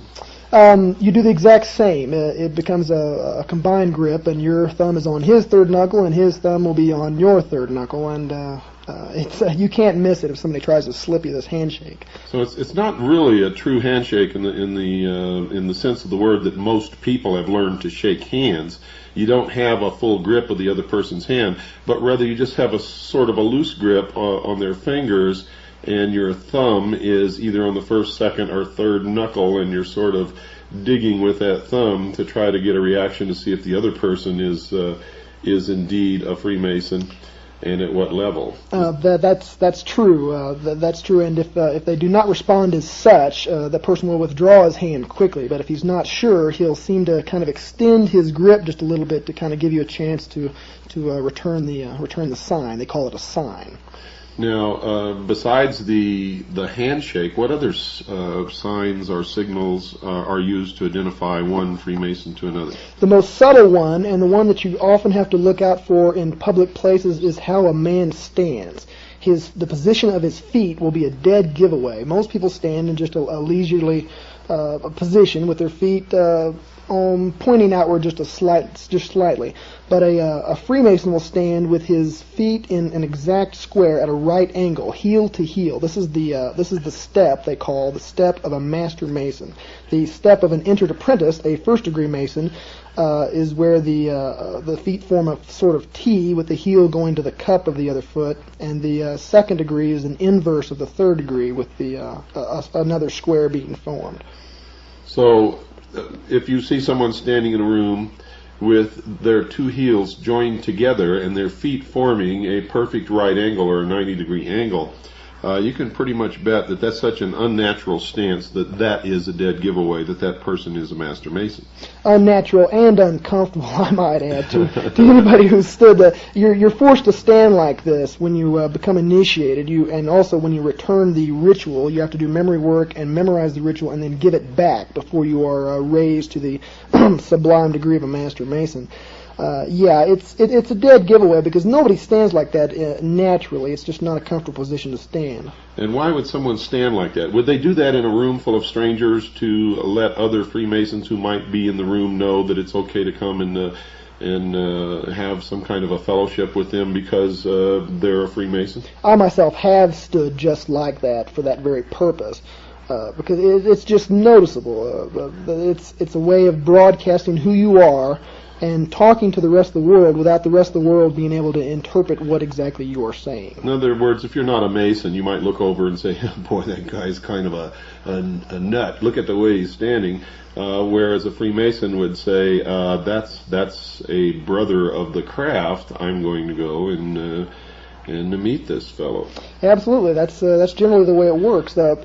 Most people just aren't aware of all these signs and symbols incorporated into the craft. But a Mason lives and breathes these things. Every time he goes to lodge, he takes on this position. He does the hand signals. He usually gives the handshake to his fellow brothers just to keep in practice. These things are so much a part of Masonry and of Masons that they spot them wherever they go.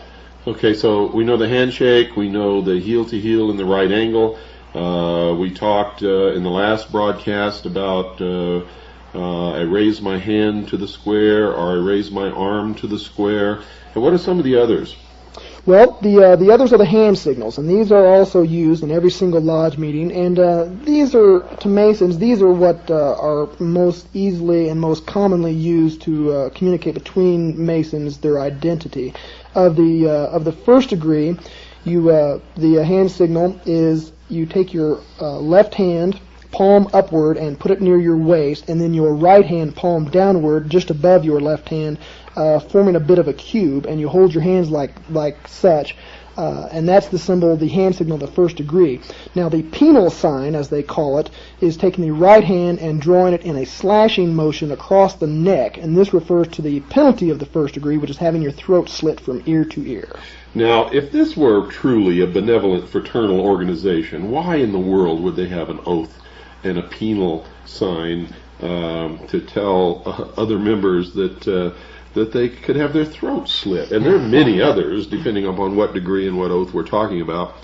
Why would they do that if they were really and truly a benevolent fraternal organization, bearing in mind that grown men take their oaths very seriously if they understand the oaths and they're not being defrauded or lied to when they take the oath, and fully intend to carry out whatever oaths that they take. This is not a joke. They're not children. This is not play on the playground. The question answers itself. You're absolutely right. This is not a joke. In fact, it's deadly serious. These are the heart secrets of the majority of the craft. Even though they're not illuminated brethren, even though they don't really know what's going on around them or what they're doing, they have sworn to keep these secrets above all else, because this, if a non-Mason or a member of the profane knows these secrets, he can just walk right into a lodge and sit down and be exposed to everything within. I hope you're listening, folks. Now, just for the benefit of our listeners or someone who may have just tuned in, or any of your fellow brother Masons out here who may be listening. Now, you took the oath, but you're revealing the secrets. Why are you revealing the secrets if you took the oath? Because I took the oath under a fraudulent contract as such. I was told that it was a benevolent organization, that it dealt with charity, that it was arranged around God. All three of those things are bold-faced lies, and I can prove their falsehood. In fact, anybody can prove their falsehood with just a moment's bit of research. There are many more reliable sources than I for information that you can go to find out the true nature of this craft, and many religions in the world, including the Baptists and the Mormons, have condemned Freemasonry as being exactly what it purports not to be. It's not benevolent, it's not charity organized, and it's not centered around God. Well, it's funny that you mentioned that the Mormons have condemned Freemasonry when they carry out the exact same rituals that are carried out in Masonic Lodge in their temple ceremonies, and most Mormons are indeed, as was Joseph Smith, members of the Masonic Lodge. Our research shows that the public statements of the Mormon Church are often, and I mean often, contradictory to their true beliefs and what they really practice in their daily lives within the temple. They are, in fact, a secret society, a secret organization that practices the same rites as the Masonic Lodge within their temple, and have the same goal, and that is that the practitioners of the religion of the Mormon Church will in fact become God. And that is, of course, what the other secret societies, and we're talking right now the Freemasons, they're really all the same organization. They're working toward becoming God. It is. It's a quest after godhood, and all I can say about the Mormons, and there are many, many similarities to Masons, is that a pagan is a pagan is a pagan. It's nature worship. They believe in the laws of the universe as being what they have to answer to, and if you know these laws, you can manipulate the populace. It's elitism at its very best. Now, let me ask you this for the benefit of our listeners also. Many people write me letters and say, hey, my dad or my uncle or my cousin or my friend is a Freemason, and I've asked them about these things, and they've told me that it's not true, that it's all a lie. Will Freemasons lie to hide the truth? Every single time, if the truth will give away what they don't want to give away. In fact, I've been lied to by brothers in the craft that are allegedly or supposedly teaching me and instructing me in what goes on.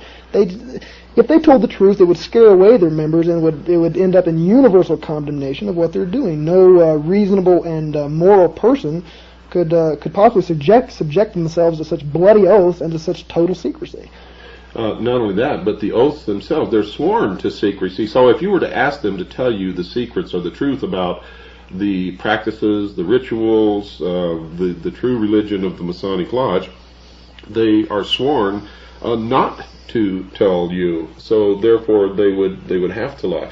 And the only reason that you are telling is because you discovered that the oaths that you had taken and the purposes for which you thought the Masonic fraternity was organized, it just is not true at all. So therefore, everything that you participated in under fraudulent conditions. That is exactly true, and as such, I don't consider myself to be bound by those oaths because I was lied to before I entered into those oaths.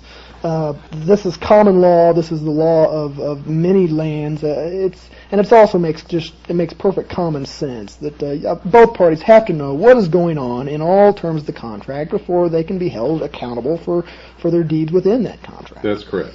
And the oaths that you took, you thought were for a different purpose and to a different God than the God that you discovered and the purpose that you finally discovered. So folks out there, when you go and ask your relatives or your friends or your cousins or your business associates questions about the Lodge, about Freemasonry, about any secret society, no matter what name it is, the Rose and Cross, Knights Templars, the Knights of Malta, the Order of St. John of Jerusalem, any of these people, they cannot and will not tell you the truth because it is forbidden to them.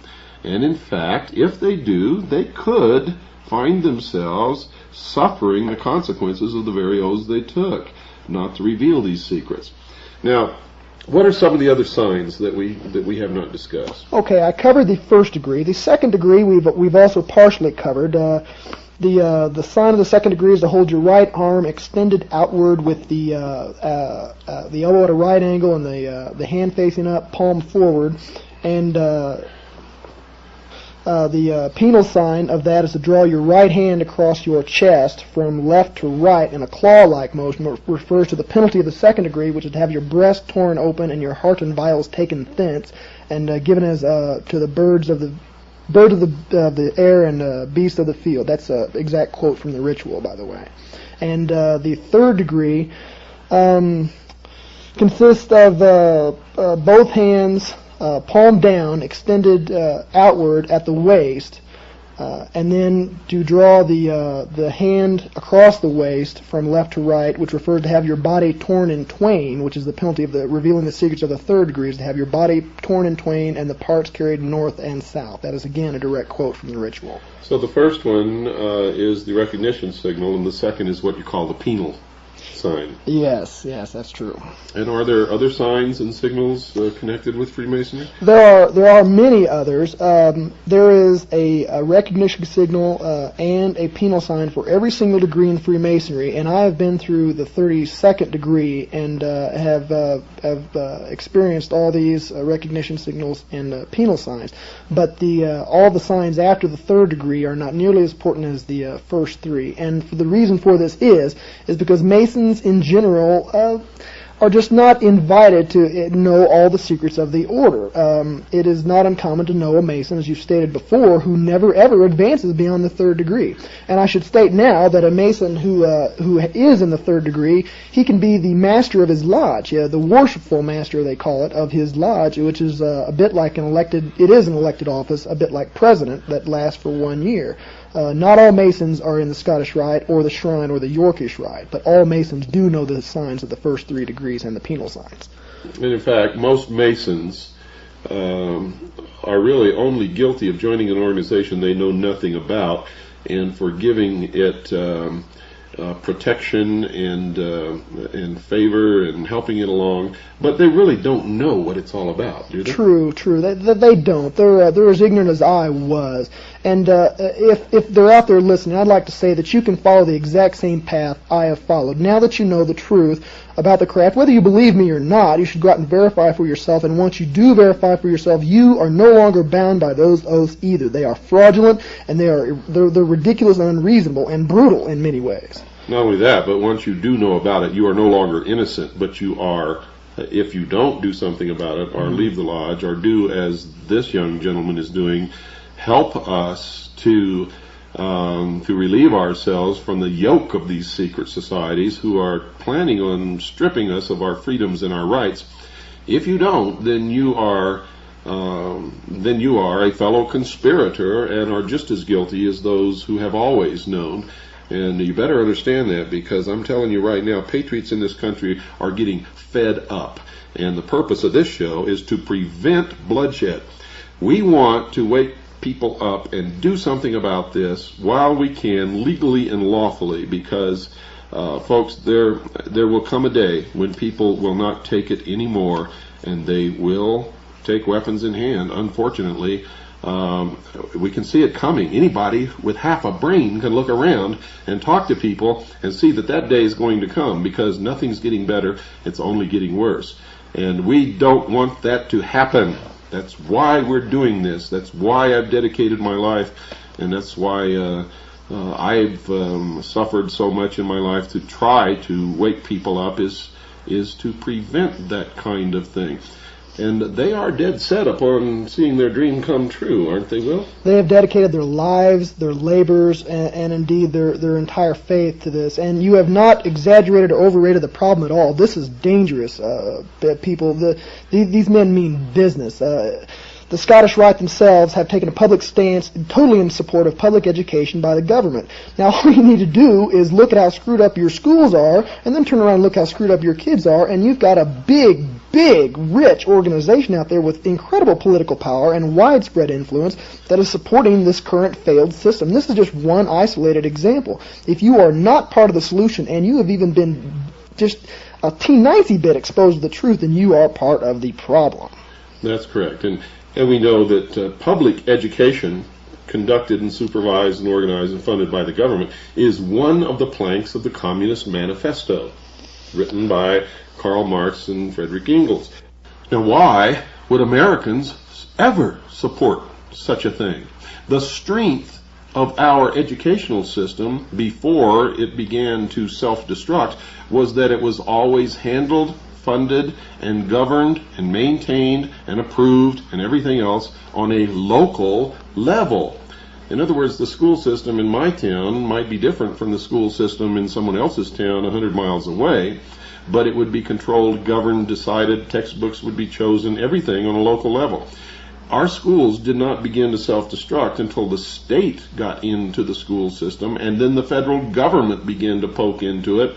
And specifically, when teachers' colleges funded by the Carnegie, the Ford, and the Rockefeller Institutes began to change what they taught teachers to teach children.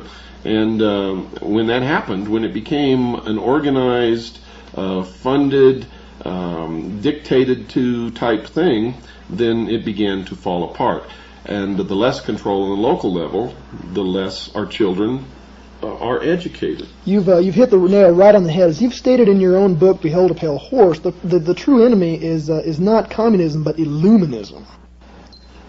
When the Berlin Wall fell and the Eastern Europe was opened up, it wasn't all the American companies that beat up path to their door to go open up these markets and make money. There were two groups, and they were both religious in nature. One were the evangelists who went over there to try to spread the word of their religion, and the other were Freemasons who stepped in just the very moment that the communists stepped out. Already, lodges have been consecrated in St. Petersburg and Moscow and in several other major cities, and they're just popping up all over. You've got people, very old men, who actually remember when the lodges were around before Stalin wiped them out, and they're bringing them back to replace the communist masters that they just got rid of. And the only reason that Stalin did away with the lodges in the Soviet Union was because Stalin was a 33rd degree Freemason. He knew how he had risen to power. He knew what the organization was, and he didn't want them turning against him, so he got rid of them. Absolutely. They're subversives. They got him, just like Hitler, they got him to where he wanted to be, and he's not going to let anybody put him out of place with the same tools that he rose to power with. Okay, well, we're making a lot of progress here. If you were to walk into a room and see two grown men hugging, what would you look for as identifying traits that would tell you that these two men hugging were Freemasons? There is a certain patterned ritual that goes that has something to do with that. It deals with the interchange of one of the most secret passwords of Freemasonry, and you must stand foot to foot with another Mason, knee to knee, hand to back, and mouth to ear, and then whisper the secret word in a very low voice. I'm not going to do any of those things. I'm just going to tell you the word is Mahabam, and I don't even know what it means, but I do know where it comes from, and it comes from the ancient Hindu religion, which is the original pagan religion, and many of the other secret words in Freemasonry are of an exact same source. And they call this the 5 points of fellowship, do they not? They do. You've done your homework, Bill. Well, I know more about Freemasonry and the secret societies than most members of Freemasonry and the secret societies ever will. I was, as I've told my listeners, and as I've published in my book, a member of DMLA when I was a teenager. I went to exactly 3 meetings, and DMLA, folks, is a branch of Freemasonry for children, for teenagers actually, And I attended 3 meetings, and my father was transferred to Japan, and I never attended another meeting ever. But I do believe that that's what got me, in fact, I know it is, that's what opened the door for me to enter as a member of the Office of Naval Intelligence many years later. When I filled out my forms for security clearance, there was nothing on there for the Order of Demolay, but I knew that it was a branch of Freemasonry, so I checked Freemasonry, and by golly, all of a sudden things began to open for me that had never opened for me before, and which most people who are not Freemasons find impossible to enter into. And I was surprised for a while and a little mystified until I discovered the real reason. But every member of naval intelligence that I ever met was a Freemason, and most of them wore their rings. What are these rings? How can someone identify the ring of a Freemason? Sticks out like a sore thumb. It looks a bit like a fraternity ring or a football ring or any other signet ring, and on the very top of the ring will be a square and compass set in what looks like a large A shape, with the square on the bottom and the compass on the top, forming what looks a bit like an A, but it's not. You can tell how seriously one takes their position in the craft. The Masons who are really there for genuine reasons, philanthropic and charity work, they have their square and compass facing to them. And those that are trying to impress and enforce the buddy system that got you in naval intelligence and the back-scratching whole thing, they wear theirs facing the outside to tell everybody else in the world who they are. But really, the only ones who really know, unless you were to ask them what that ring meant, are our fellow craft Masons. Absolutely. I shouldn't say fellow craft, that's the second degree. Our fellow brothers of the lodge. Okay, folks, we've got to take our break. Don't go away. We'll be right back after this very short pause. This is William Cooper for Swiss America Trading. How do you... Welcome back to the hour of the time. Will, you've got something there you want to say, I think. Yeah, I'd like to give a little message to my brother Masons out there. I know that all those who are listening are thinking some pretty hard thoughts about me. You're thinking things like that I'm a traitor to the craft. Well, I'm thinking that you're a traitor to your country. And if you think that I've betrayed my brothers, I feel that you've betrayed me with your deception. If you believe that I've broken my oaths, and even if those oaths are valid, something that I do not believe, I think they're null and void, well then I just have to say this, so what? We all gotta go. Now my brothers can go quietly into slavery, living a lie and burying their heads in the sand, or you can go like a man, squarely facing the truth and fighting for freedom. I honestly believe this, and I honestly believe that the whole nature of the craft is sinister. Wow, that's quite a statement there, and I certainly admire you for saying that. I had no idea that you were going to do that. In fact, you showed me the piece of paper just as the music was beginning to fade out and indicated to me that you wanted to say something. So, yeah, wow, that's pretty good. Okay, let's get on into the rest of the program. What are some of the are there other signs and signals that the secret societies, Freemasons in general, use to identify themselves to each other? I've never been a member of any other secret society besides Freemasonry, and much to my joy and to your good fortune out there, I have already told you most of the secrets that are protected by the craft, as far as the common layman of the craft will know, with the exception of one. And that is concerning Hiram Abiff, who is a bit of a patron saint, I guess, of Freemasonry. Somebody they pulled from the Bible and turned into a character to give a meaning to their ritual.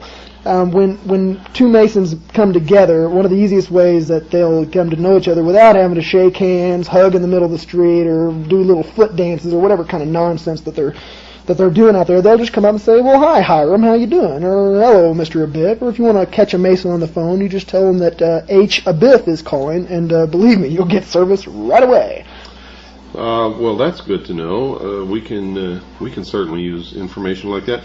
But we know that some of the symbols and signals and signs used in the Masonic order were also used by the Knights Templars and others. So this didn't come strictly from this one society, but literally they are all one. What are some of the vocal signals, the speech, what words, besides Hiram Abiff, what else would you say to someone to solicit whether or not they were in fact, Freemasons? One of them that I've also come across, and I've seen this in writing, and it was a bit of a mystery to me until I sought some advice about it. They'll ask each other if they're a traveling man, and what they mean by, and this comes directly from the old Templar ritual, and it stands as a positive factual link of the continuity between ancient secret societies and modern Freemasonry. Is they'll ask if they're a traveling man, and the meaning behind that is one traveling from west to east, east being the source of knowledge. Or illumination. Ah. It's also the point where the sun rises, which goes back to the first religion, which was the cosmology, where all of these religions and secret societies sprang from, which was the worship of the sun, the source of illumination, the source of warmth, the source of all life, the source of everything, rises in the east every morning, and is, in fact, for those who really understand, the morning star. Is that not correct? Absolutely, and that gives a great illumination, if I may say so, as to why the worshipful master sits in the east of the lodge, and also why during the ritual, when a young unknowing Freemason like myself is brought in and has a degree conferred upon him, he circumnavigates it as he walks around in a circle from all the points of the lodge, going from the worshipful master in the east to the junior warden in the south to the senior warden in the west, and then back to the master in the east.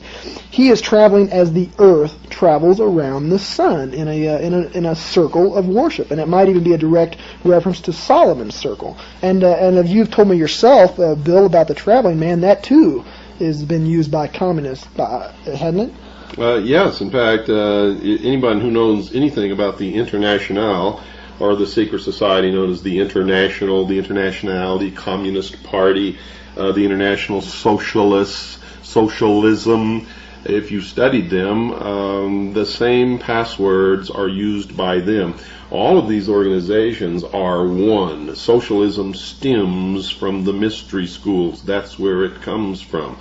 You'll find that most of the mystery schools preach the tenets of the Communist Manifesto, written by Karl Marx and Friedrich Engels, whom, by the way, just wrote it.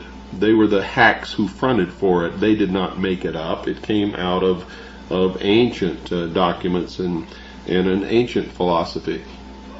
And the password is the same. Are you a traveling man?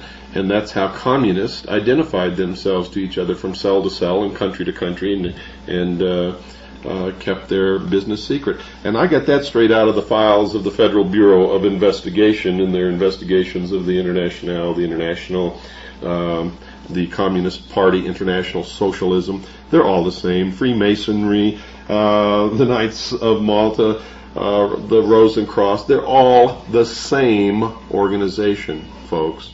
And one of their tenets is, and in fact, Adam Weishaupt said this: the strength of our order lies in its concealment and in its many different names, appearing under many different names and many different occupations, sometimes even appearing to oppose ourselves. But at the highest levels, they're all the same, because they use the system to coerce the people to go along what they want.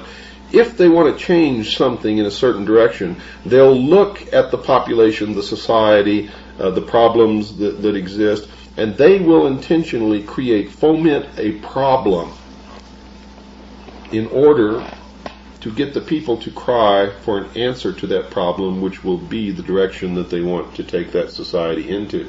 They will create two opposing groups. At the top of these two opposing groups will be their people, so that it's a controlled conflict, bringing about a controlled resolution or a desired end.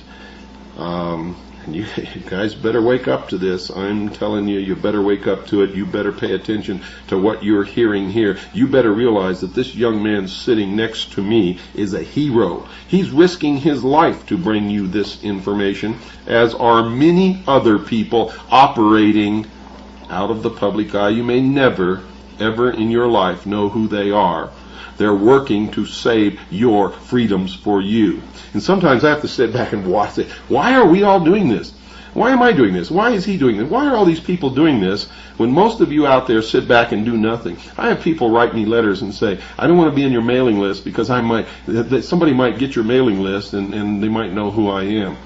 I've had other people write and say, what is that symbol that's over your name when you sign your name on your documents? That's the sign of something evil, and I don't want to be a part of your organization. That's fine with me, folks. To tell you what that is, for those of you who are interested, that's a chop. It was given to me as a gift by the head of the accounting department of the last college where I was the executive director. She was Chinese, went home to Hong Kong for Christmas, and brought that back for me. That's the way the Chinese people sign their name. It literally means the director, the boss. And I've used it ever since because I like it, and I liked her, and it was a gift. And it personalizes my signature. It means nothing more or less than that. But you are right in asking, but you are wrong in assuming and making assumptions. You're also wrong in hiding. I want you to read my lips. New World Order. There's no place where you can go and hide unless you can get off this planet. And forget about aliens bringing all this stuff about. The only people you have to fear are humans. And being afraid is not going to solve our problems because fear itself is a weapon that they use against us. So, I mean, why, if the majority of people are sheeple and aren't going to help save their own butts, why should you be doing this to save them, Will? Why are you doing this? I have a very, very easy answer for your question, and you already know the answer. It's obvious that you're doing this for the sake of your audience. Whenever you look at your daughter, I look at my family, whenever I slap my dog upside the head, that's why I'm doing it, because I love people in this world, and I love my people, and my people are not going to be safe until I can make this world safe. I see them in direct danger. And I'd like to say, Bill, you have a wonderful way of cutting right to the heart of many matters. You're right about the continuity of the secret societies. They are all one. And I'm here to tell you, he did not just flip through a few books and see a couple of things and say, okay, they're all one, they're all evil. It's not that easy, folks. We have to read and research and research and research and investigate every single corner of this. And believe me, if it looks like a snake, and it slithers like a snake, and it hisses like a snake, well hell, go ahead and step on its head because it's a snake. Well, it is a snake. If we go right to the philosophy of all of these secret societies is that man was held prisoner in the Garden of Eden by an unjust, vindictive God. That he was denied his own chance to become a god.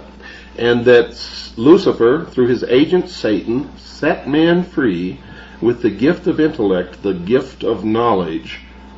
And with that knowledge, man himself can become God. Remember, the promise that Satan made to Eve was that God was lying to them. That if they did indeed eat of the fruit of the tree of knowledge, they would become gods. Don't ever forget that.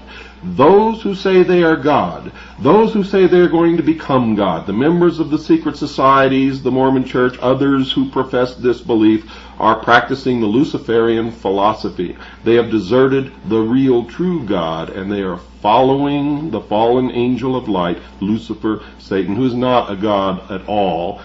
They have all been deceived. If you are one of them, remember, we don't hate you. We are not trying to hurt you.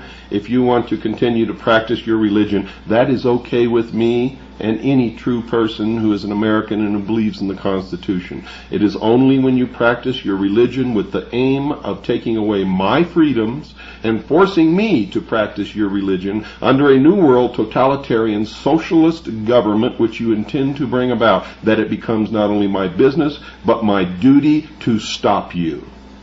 Understand that. And I want to read to you from a book here so that you'll understand where I'm getting to. And I want you to listen very closely to the closing music at the end of our program tonight. This is taken from the Secret Societies of All Ages and Countries. It's in 2 volumes. The author is Hecate Thorne. This particular set of 2 volumes was published, I believe, in 1965 by University Books Incorporated. The Library of Congress number is 65-22572. So I urge you to get this set of books, because these books were written back when it was still easy to get a lot of information on the existing secret societies, much easier than it is today. I want to read to you from page 14 of volume 2 under Secret Societies, Freemasonry, Rites and Customs, paragraph 391, entitled Masonic Customs. Some Masonic peculiarities may conveniently be mentioned here. Freemasons frequently attend in great state at the laying of the foundation stones of public buildings. They follow a master to the grave. Clothed with all the paraphernalia of their respective degrees, they date from the year of light. The Knights of the Sun, the 28th degree of the Scotch Rite, acknowledge no era, but always write their date with 7 noughts, or 00000000. No one can be admitted into the Masonic order before the age of 21, but an exception is made in this country and in France in favor of the sons of Masons who may be initiated at the age of 18. Such a person is called a Louis in England, and that's the source of that name, and a Louvetou in France. This latter word signifies a young wolf, and the reader will remember that in the mysteries of Isis, the candidate was made to wear the mask of a wolf's head. Hence a wolf and a candidate in these mysteries were and are synonymous. Macrobius, in his Saturnalia, says that the ancients perceived a relationship between the sun, the great symbol of these mysteries, and a wolf. For as the flocks of sheep and cattle disperse at the sight of the wolf, so the flocks of stars disappear at the approach of the sun's light.